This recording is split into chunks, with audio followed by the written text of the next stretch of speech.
Halo semuanya, selamat datang kembali di channel Hanif Saputra. Di channel ini kita akan membahas isu-isu terkini yang masih ramai diperbincangkan. Bagi teman-teman semuanya yang mengikuti polemik ijazah Bapak Jokowi, tentu mengetahui ya bagaimana manuver dari Egy Sujana dan juga Damai Hari Lubis yang tiba-tiba mengajukan restoratif justice. Padahal dahulu kala sangat vokal untuk menyuarakan bahwasanya ijazah dari Bapak Joko Widodo itu adalah palsu atau bahkan tidak pernah ada. Nah, menarik untuk kita melihat bagaimana perkembangan update selanjutnya, yaitu dari kubu yang dulunya satu barisan nih dengan Egy Sujana dan juga Damai Hari Lubis, yaitu Roy Suryo CS. Yang salah satu anggotanya adalah Rismon Sianipar, teman-teman semuanya.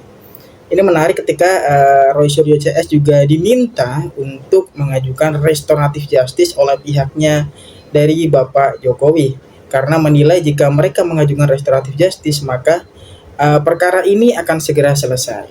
Namun bukan mengajukan restoratif justice, justru kubu dari Roy Suryo CS makin kuat dan makin semangat tidak memilih untuk restoratif justice. Nah, menarik untuk kita melihat beberapa cuplikan video, teman-teman semuanya. Kita akan melihat dari video berikut ini. Bang Rismon, RJ atau lanjut aja? Kalau semua RJ nanti gimana dong? Nama baik Pak Jokowi nggak bisa dipulihkan. Benar, saya setuju lah. Paling enggak tadi 8 tersangka sisakan satu tidak RJ gitu loh. Ya kan, jangan senang malah RJ.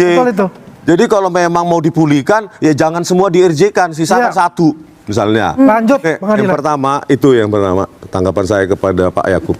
Yang kedua ya ada pengaman lain itu di Solo.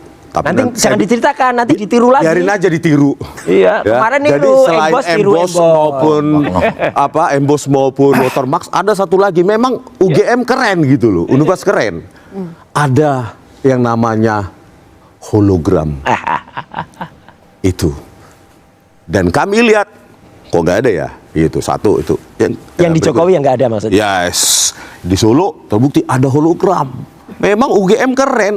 Pengamannya itu berlapis-lapis gitu loh, bukan seperti ada ahli mengatakan ya biasa itu bergeser hurufnya terhadap Watermax. Gila, seketat itu kok bergeser. Jangankan huruf, posisi huruf berlapis-lapis keamanannya sampai hologram.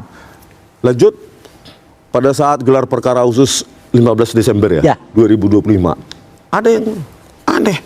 Ini kok ada garis lurus kayak cacat digital printing ini. Nih di sini nih.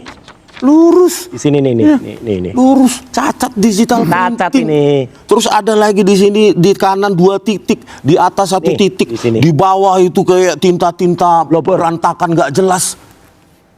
Ya wajar kami nggak bisa nyentuh.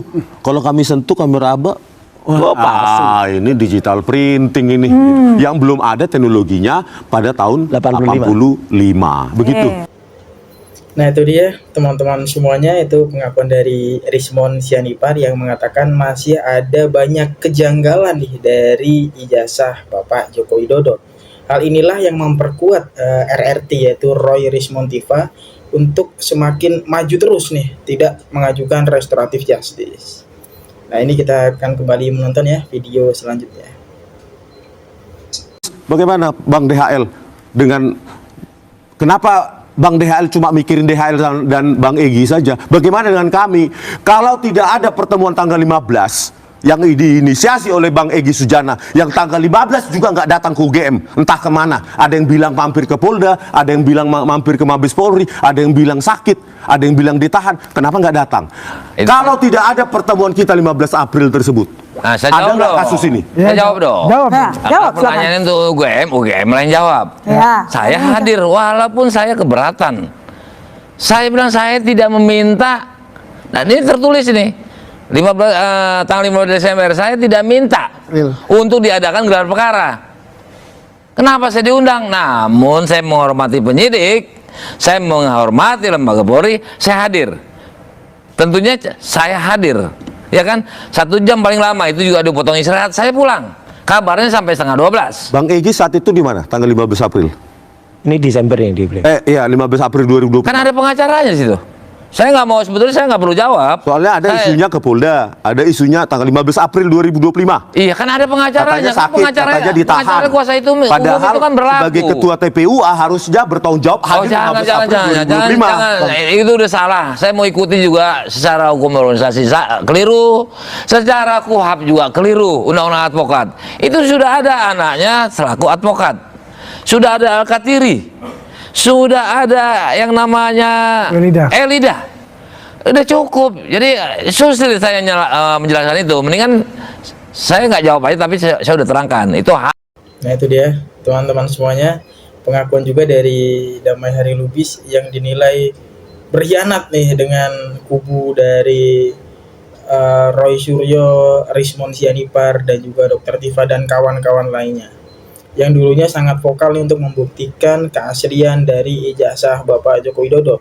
Namun tiba-tiba Egy Sujana dan juga Damai Hari Lubis itu secara tiba-tiba mengajukan permintaan maaf dan juga restoratif justice kepada pihak dari Bapak Joko Widodo karena dinilai menurut keyakinan beberapa orang takut dipenjara, teman-teman semuanya.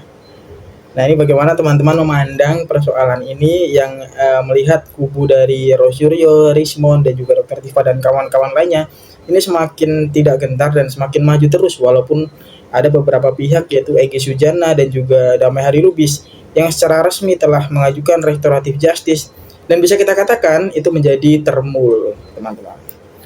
Nah ini silakan teman-teman jika ada pendapat ataupun komentar bisa dituangkan di kolom komentar dan kita akan berdiskusi lebih lanjut di kolom komentar.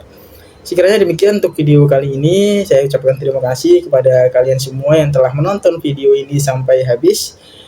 Saya doakan kalian semua semoga dalam keadaan sehat selalu, dilimpahkan rezekinya dan dilancarkan segala aktivitasnya.